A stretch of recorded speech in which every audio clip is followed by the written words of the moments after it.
Hi, still me, Nico.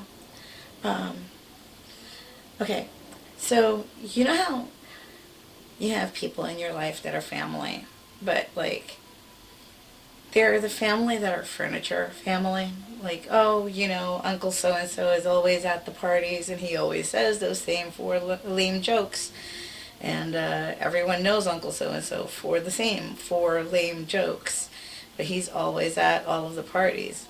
Nobody really pays him much mind, but then when he dies, everyone shows up at his funeral like, only miss Uncle so and so. He said those same four damn stories all the time.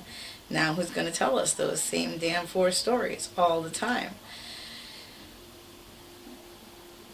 I guess what I'm trying to say is that the people who you love, but not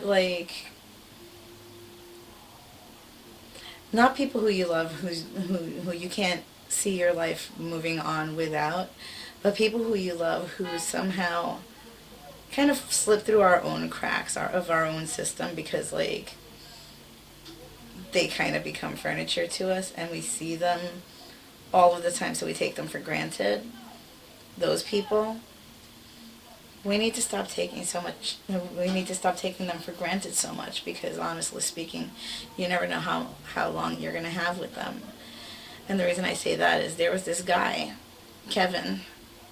Oddly enough, his last name was Smith, and I joked about it with him. He didn't even know who Kevin Smith was, so it was an odd point of hilarity. But anyway, Kevin was the guy that he used to be the porter for my building, and anytime I needed furniture moved or something thrown out, I'd throw him a couple of dollars, and he would move it for me. And he would joke about how he didn't get rid of bodies, and then sometimes he'd wink at us and be like, "But secretly, I do." Not that he did or would, but he was that guy, and so he was kind of always just our, go-to guy for those things. I want to say about a year and a half ago, he was stabbed to death on the corner of my building, actually, by someone else who is also sort of a neighbor down the block kind of way. And now this man who is part of my daily diet of neighbors, guy who had by default become like furniture in my life, just one of those guys who I always see, he was always going to be there, is now not always going to be there. And that's why this came up for me. Because sometimes those who we take for granted that are always going to be there because they're always just there, they're not always going to be there. And just because they're always just there doesn't mean we should take them for granted either. We should show them how much we appreciate them while they're still here. Because you never know when a crazy ass neighbor is going to walk up and stab them to death on the corner of your building. Or, any other odd sort of reason for them to disappear. Plague, disease, famine, whatever.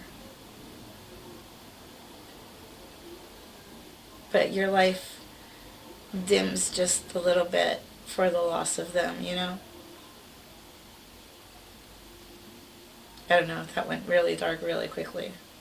Totally didn't expect it to go that way because I wasn't going to bring up Kevin, but that was kind of the point, though. These people who we love, who we have in our lives all the time, we just kind of take it for granted that they're there, and one day they might not be. That's all. That's kind of the message that, because it feels weird. I don't know. I'm going to get my head together. Talk soon.